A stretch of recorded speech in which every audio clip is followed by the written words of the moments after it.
Bachgen yn y môr, Pennod 35.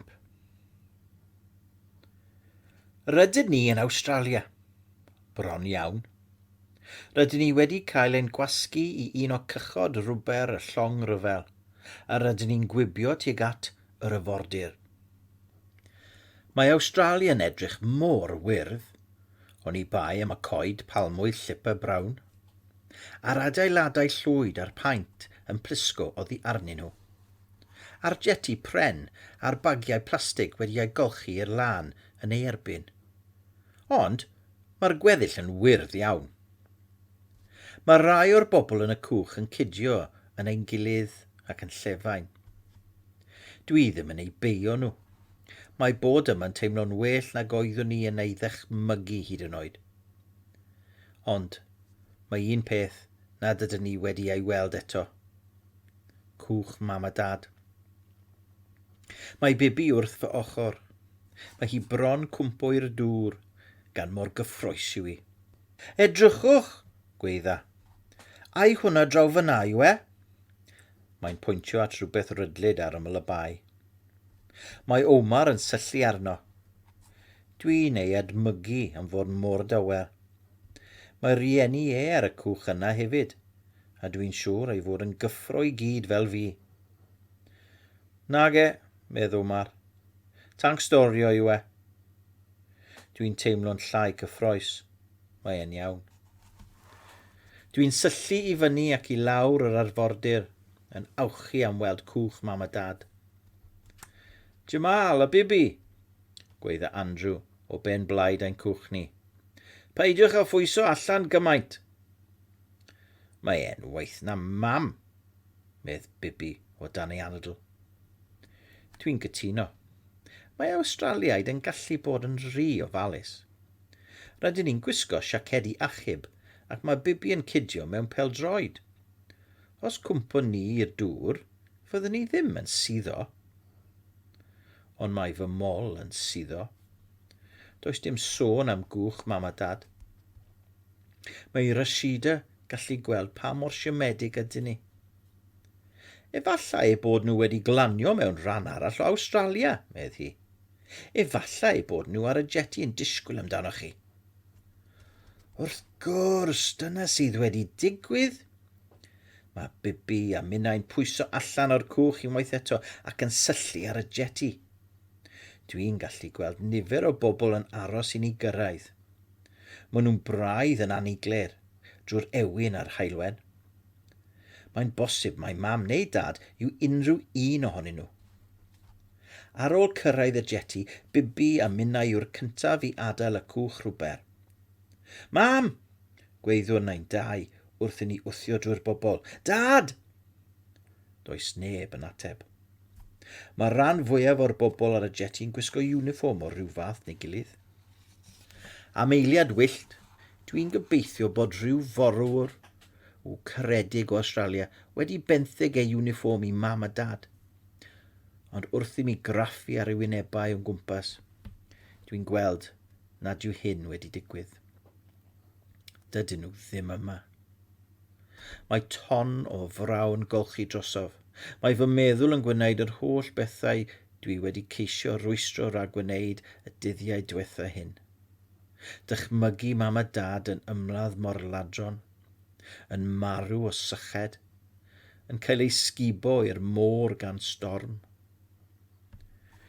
Dwi'n gwneud fy ngwr a glas I cadw'r braw a'r tristwch I tu mewn I mi.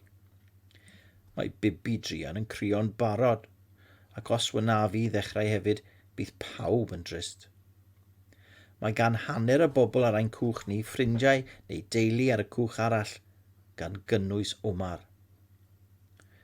Mae Andrew yn dod draw ac yn rhoi law ar fy ysgwydd. Dydyn ni ddim wedi dod o hyd i'r cwch arall eto, medd ef yn dawel. Ond fe wynewn ni, dwi'n addo.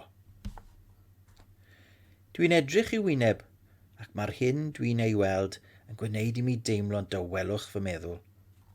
Nid y brychni neu'r gwallt coch cyrliog, yr olwg ar ei wyneb. Dwi'n gallu gweld pan fydd Awstraliaid yn gwneud addewid, ei bod nhw'n cadw at ei gair. Paid y phoeni, meddafodd Bibi. Fe fydd popeth yn iawn. Dwi ddim yn edrych yn sicr iawn. Dwi'n hollol sicr. Wrth i Andrew ein arwain oddi ar y jeti, dwi'n teimlo fel redeg a gweiddi a sgorio tua 100 o goliau. Dyma Awstralia. Dwi'n cerdded ar lwybr yn Awstralia. Mae gwair Awstralia'n tyfu ger llaw. Mae pryfed Awstralia'n glanio ar fy wyneb. Dwi'n cyfleidio Bibi. Rydyn ni wedi gwneud i, meddaf. Mae hithau'n fy nghyflwydio unau ac yn rhoi gwen fach drwy dagrau. Mae'r gwair yn edrych yn dda i chwarae pêl-droed, medd hi. Mae Rashida ac Omar yn dod atom. Mae gwefusau Rashida yn edrych hyd yn oed yn wirddach yma yn Awstralia. Maen nhw'n crynu mwy yn bendant. Mae hi'n rhoi breichiau amdana i a Bibi ac Omar ac yn ein gwasgu'n dyn. Diolch, Sybrida. Dwi'n diolch iddi hithau ac yn ei atgoffa, pena bai hi wedi ein cadw ni'n fyw gyda'i blawd, na fydden ni o gwmpas i'w helpu hi gyda'r môr-ladron. Na fyna eich waith, meddwl Omar. Oni bai y gallwn ni fod wedi crafu bwyd oddi wrth rhywun arall. O'r gorau bawb, medd Andrew, ar ôl i'r bobl eraill o'r cwch dod atom. Croeso i'ch cartref newydd. Mae'n ein arwain i glos llychlyd. Ynddo, mae 2 o'r pebyll mwyaf dwi erioed wedi ei gweld. Pebyll cynfas a raffau go iawn a phob dim. Yn y pebyll mae dynion a menywod llynges Awstralia yn gosod y gweliau plygu o'r llongryfel yn resu taclus. Dynion yn y babyll yna, medd Andrew, a menywod yn hwnna.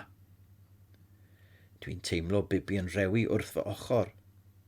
Does dim rhaid i mi edrych arni, hyd yn oed i wybod beth mae hi'n ei feddwl.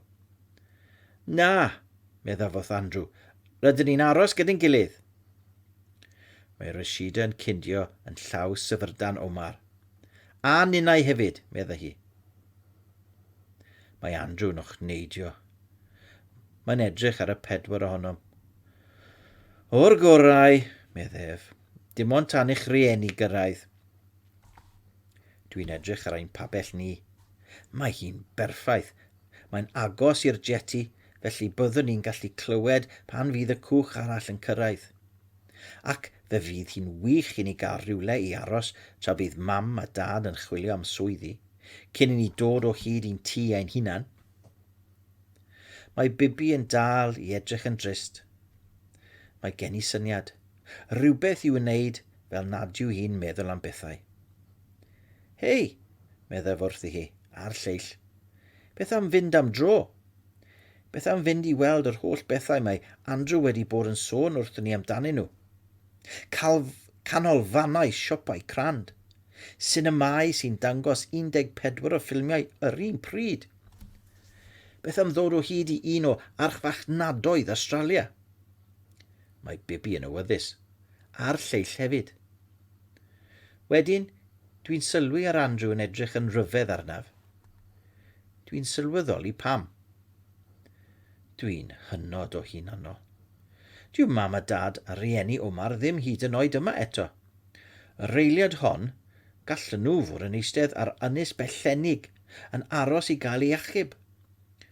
Byddwn ni'n eitha creulon yn rithro i weld popeth hebddyn nhw. Dwi'n edrych yn ddiolchgar ar Andrew. Diolch byth bod Awstraliad mor wych am feddwl am eraill.